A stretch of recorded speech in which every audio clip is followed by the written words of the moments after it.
help with the barbecue. Zane drifted to a corner with his phone. "So what do you do?" asked Tom. "I teach geography at a secondary school," said Salma. "What about you?" "I work in advertising at Sartre and Sartre." "Oh, wow. That must be glamorous." "It can be." Tom grinned, enjoying the compliment. "What about your husband?"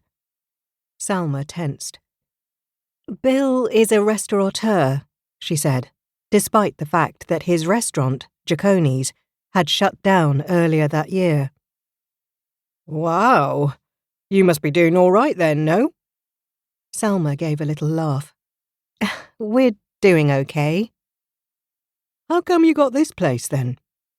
He gestured in the direction of their house. Salma relaxed. She was pleased to find that Tom was unsure about Hampton too. She smiled playfully. "It's not so bad, is it? Where else would I find such a perfect collection of lawns?" Tom frowned. "It's just that I would have thought you were above the threshold." "Threshold?" "For social housing," he said. It dawned on Salma what Tom had meant. Not "you're rich, so why would you choose to live here?" but "you're rich, so why did you get social housing?" We actually bought it privately," she told him. "Oh." Tom clearly felt bad. "God, I'm sorry, I didn't mean to assume. I could have sworn that the house next to us was part of the social housing." Salma waved away the mistake. "Oh, if only. It would have saved us a lot of money." She laughed, but it sounded hollow. She was thankful when Tom's wife joined them. She was tall with white blonde hair, sharp cheekbones, and a tiny gap between her front teeth. "I'm Willa," she said. "Like the writer." Salma shook her hand and pretended to know which writer she meant.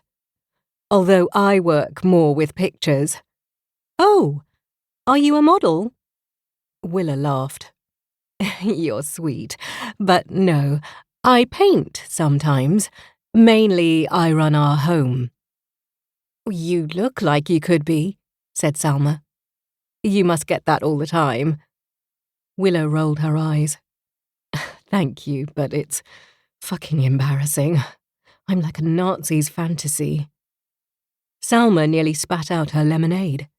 She looked at Tom, but he didn't react. Instead, he slid his arm around Willa's waist. Salma cleared her throat. Do you have kids?" she asked, changing the subject. "Yes, Jamie. He's 16. "My son Zane is 18, said Salma. "I'm sure he would love to meet Jamie."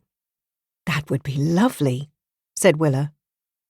They made small talk until a natural lull allowed Salma to excuse herself. She scanned the crowd and found Bill with Linda, the hostess. "What is that delicious nutty flavour in the potato salad?" Linda was asking. "Fried pine nuts," Salma answered. "Ah, well, thank you for indulging us. Just so you know, I can handle my spice, so if you ever want to bring something with a bit more zing, you would be more than welcome to." Salma caught Bill's eye. "Of course." Linda clapped her hands like an excited child. "I look forward to it." She glanced over Salma's shoulder. "Well, I should mingle. Please have more food. There's so much to get through." Salma and Bill stayed for another hour, but left as soon as it was polite to. Zane walked on ahead and left the front door open for them. Salma paused by their lawn, which Tom had mowed while the house was for sale. She kicked a few pebbles back onto the path and picked up a palm-sized banner from the ground that Zane had stuck in a plant pot. She dug it back in place and followed Bill inside. She closed the door and sagged against it. Bill laughed. "Are you okay?" "Yes, but that was a lot."